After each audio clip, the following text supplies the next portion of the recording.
Magandang araw po sa lahat. Welcome back po sa ating mga channel. Araw po ng Martes, ika-11 sa buwan ng Marso 2025. Ang oras po natin, alas 8 ng umaga. Kasalukuyan ay binabaybay po natin itong Star Tollway at malapit na po tayo sa Toll Plaza. Dito po natin inumpisahan yung video para maipakita po natin sa inyo yung ongoing na road widening din dito sa Star Tollway. At dire-diretso po tayo sa South Luzon Expressway, Toll Road 3. At muli ay ipapasili po natin sa inyo yung mga latest development po dito. Kasi nga, ang announcement po ni SMC o ni Sunville Corporation, dapat December po ay ito ay tapos na. Pero marami pang naiwan, ano? Lalo na po yung mga part na tulay. Medyo matagal po kasi yan eh. But anyway, marami naman na po na nagagamit na nakalsada. At napansin nyo siguro nitong mga nakaraang holiday season ay medyo maluwag na yung ating expressway. Hindi na po kagaya dati na talaga namang kaikay naman yung traffic, ika nga, no? At hanggang po dito sa bago kumonek sa South Luzon Expressway ay nakita nyo naman, inumpisa na dyan sa gitna yan, no?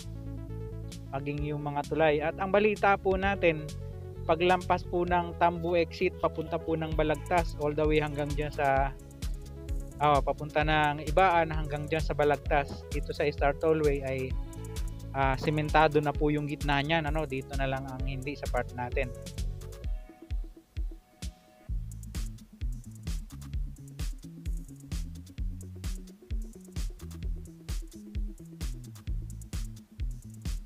Ayan, pumasok na po tayo ng South Luzon Expressway at makikita nyo naman po yung ongoing pa rin na road widening dito. Sa southbound po nakita natin kanina may mga ilang bahagi po dyan na sementado na yung bandang kanan nya, no? Pero dito po sa northbound na ating tinatahak ay kasalukuyan pa rin lang po na binubungkal yung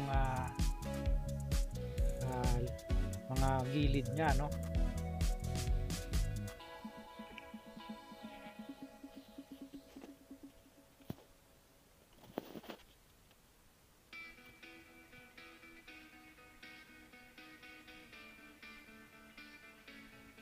At yun nga, sana po samahan nyo po ako sa ating biyahe ngayon, mga kabayan. Mapapansin nyo, dito po tayo nag-i-stay sa gitna. Sigurado may mambabas na naman sa atin nito. Nasa fast lane tayo parati. Para po maipakita natin sa inyo both lanes yung pagbabago, no? Saka isa pa, medyo sa totoo lang, no? To be honest, nakita nyo naman yung driving style dito sa atin. Kung ikaw ang susunod sa batas, nakita nyo naman, kayo na rin po makaka-observe siguro, no? Pasensya na po sa inyo, mga kabayan. Although gusto naman po nating sumunod nga kung ano yung dapat na kalakaran, ano? Kaya lang mapansin nyo, ganun na po yung kalakaran dito sa atin. Palibasa, hindi po ini-implement ng maayos o walang enforcement. Hindi kagaya dati, no? Pagka talagang nagbabad ka sa fast lane, may manghuhuli at haharangin ka talaga sa toll plaza.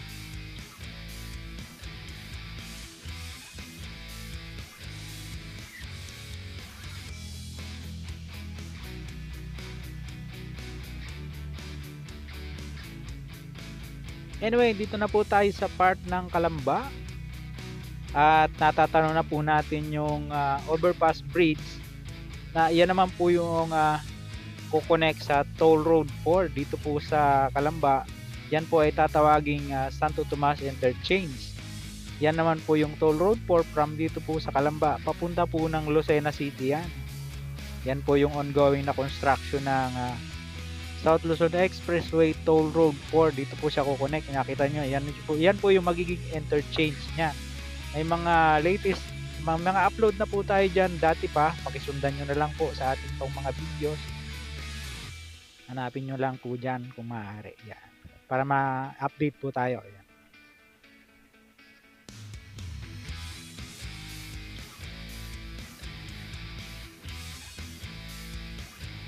Ito pong bahaging ito from Santo Tomas to Calamba. Kung mapansin nyo, 2 lanes lang po siya magkabila dati oh.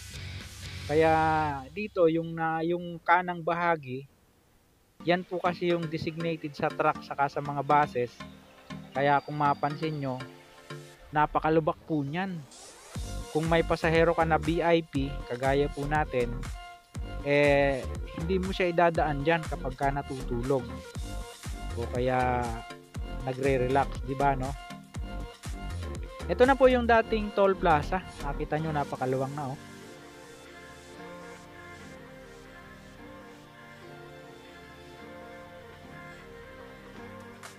Ayan, dito po sa magkabila ay nakita natin dito sa northbound, binaklas na rin po yung kalupaan dito sa right side. Mataas po kasi yan. Matagal-tagal pong bakbakan ng lupa yan, no? Then ito naman pong approaching tayo sa magiging Ayala Greenfield Interchange. Inintay lang po natin siya na mag-umpisa. Hindi po natin alam kung kailan siya umpisahan, pero last year po ay nagkaroon po ng groundbreaking ceremony dyan, somewhere in Calamba. Kasama po ang big boss ng SMC at saka ng Ayala. Ayan, may upload na rin po tayo dyan mga kabayan. Pakihanap na lang po sa ating videos.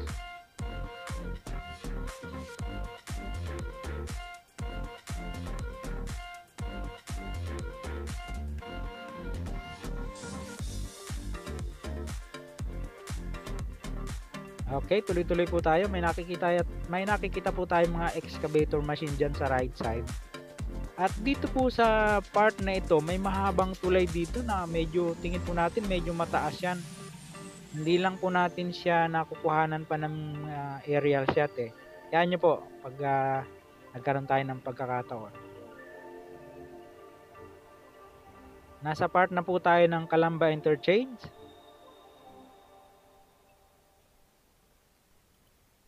At magja-jump na po agad tayo dito sa malapit na sa ano na bang lugar to?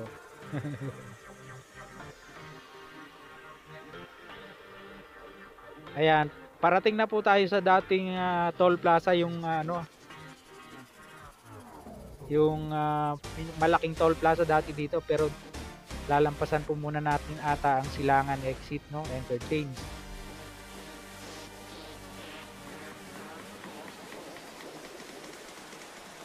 At kung mapansin nyo, ito pong ating left side, samentado na po yan. Kaya lang, mga kababayan natin ay nasanay na dito sa lane na dinadaanan natin, no? So, yun po ang magiging first lane niya, yung sementado na yan.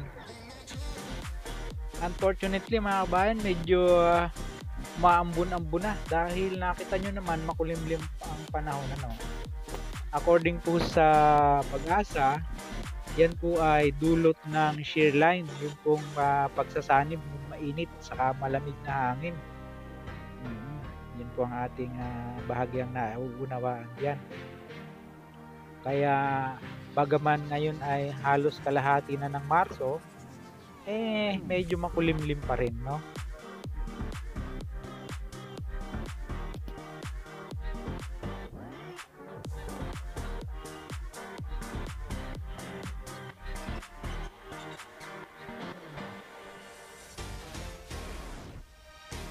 Dito po sa part na to mga kabayan, nailagay na yung karamihan dyan sa gitna, yung concrete barrier, no?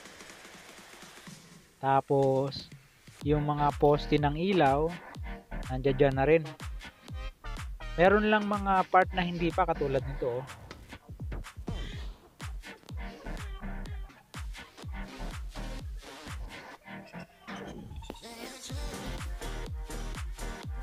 Yan, dito na po yung dating toll plaza at hindi po natin alam kung anong planong gawin dyan sa gitna. Nakita natin may crane na naka-standby. Ayan. Napakaluwang po niyan.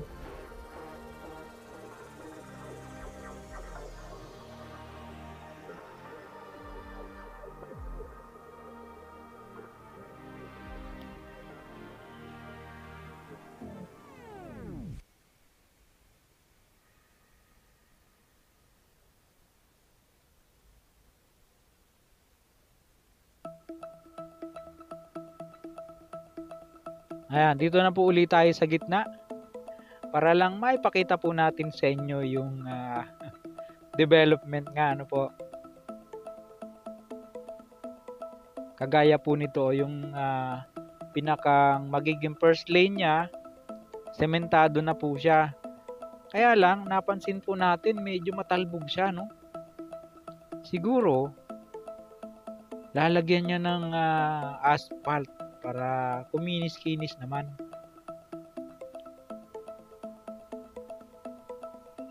Hindi po kasi kagaya sa Calax o dyan sa Cavite Laguna Expressway. Mayroon po silang ginamit yan na yung concrete paving machine. Kaya kahit hindi po siya espaltado, medyo makinis yung kalsada, hindi siya ganun katalbog, no? At dito po sa ginagawang SLEX Toll Road 4, mayroon din po silang ginagamit ng mga high-tech na machine, yung concrete paving machine, para siguro kahit hindi na siya latagan ng asphalt, makinis yung pagkakasimento niya kasi mayroon po yung sinusundang pattern, yung sensor niya na bagting na tansi, no? Yun po yung ating pagkakaintindi sa kanya. So nakadepende siya dun sa bagting. Kung ang bagting ay alon-alon, alon-alon din po yung magiging semento niya. Ganon.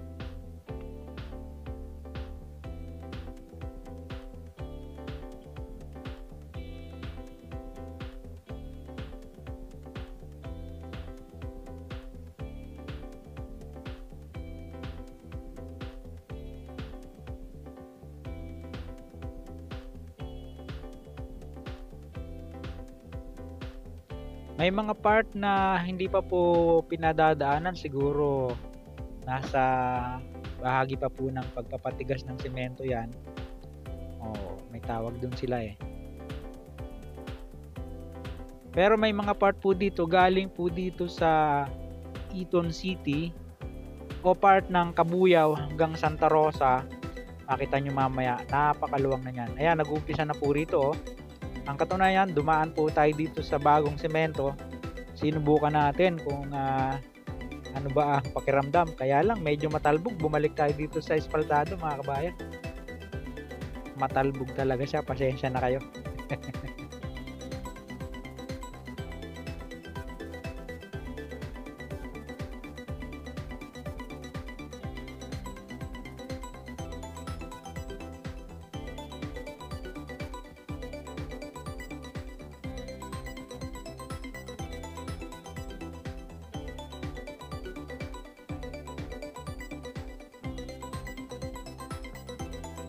Ayan, marami na pong dumadaan dyan sa part na yan, sa left side. Kasi nga, yan yung nagsisilbi ng overtaking lane sa ngayon. Ang luwang na po niyan, mga kabayan, parang kung bilang-bilangin natin, 6 lanes nga po siya, no?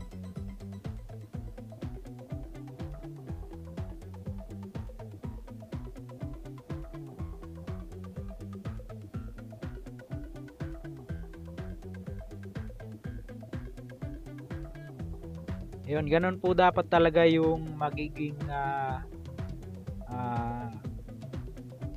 biyahe natin kapag gumagamit po tayo ng expressway. Yung pinakang kaliwa, yan po yung overtaking lane. After mong mag-overtake, balik ka dito sa second lane.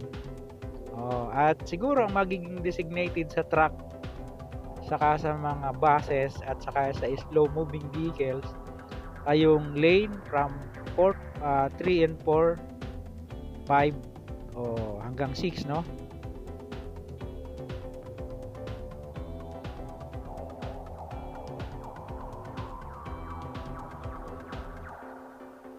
Sayang nga lang po, hindi na natin to nakuhanan ng aerial shot kasi kung mapansin nyo kanina, umaambon, saka hindi na tayo pwedeng mag stop over.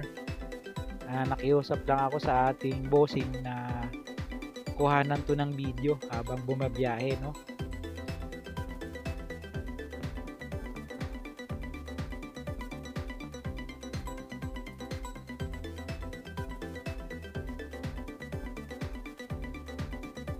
Nakita na po natin yung karatula ng Calax.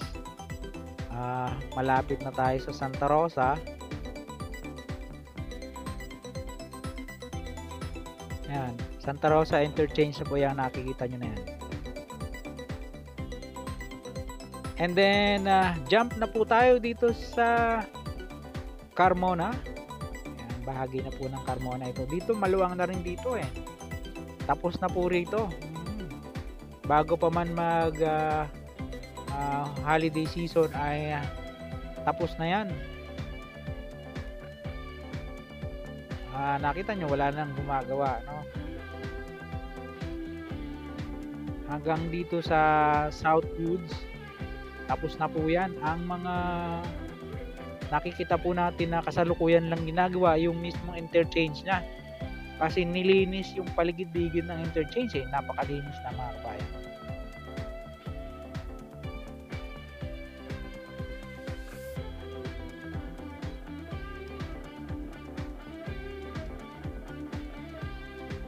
Ayan, Southwoods na po yan.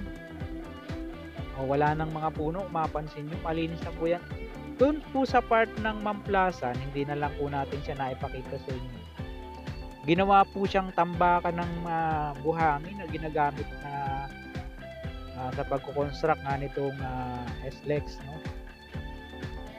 Saka yung tambakan ng mga lupa, something like that. Doon na rin po ginagawa, nakita natin, doon na rin po ginagawa yung nilalagay sa gitna, concrete barrier yan.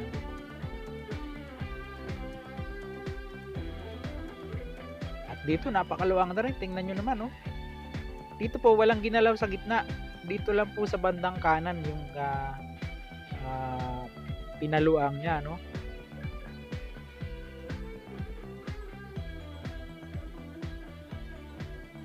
Ayan, approaching na po tayo dito sa bahagi ng San Pedro area.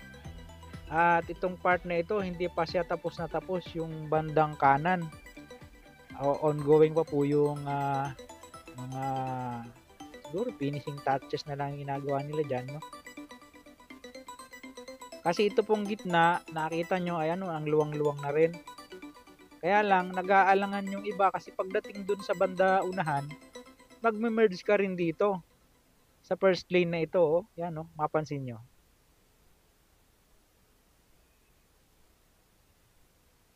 Siguro kung magbabago po ng road markings yan, ano, yung mga broken lines na yan sa yung naghahati sa mga lanes, siguro may-utilize ng gusto yan mga kabayan, no?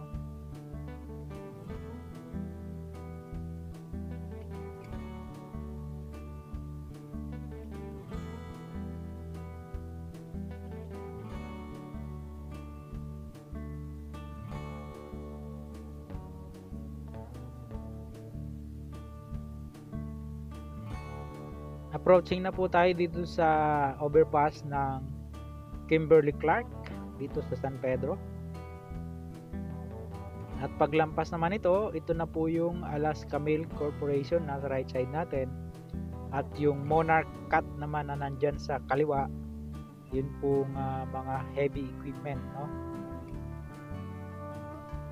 Dito bahagya po tayong kumanan talaga para maipakita po naman sa inyo yung ongoing naman dito na hindi pa matuloy-tuloy buksan, yung San Pedro Interchange northbound. Inabangan po natin to mga kabayan. Eto na siya, yan, diba? Hindi na lang po natin sa inyo na ipakita yung toll plaza, pero may upload na rin po tayo dyan. Siguro pakisundan nyo na lang po sa ating pong mga videos dyan. Hanapin nyo na lang po, please.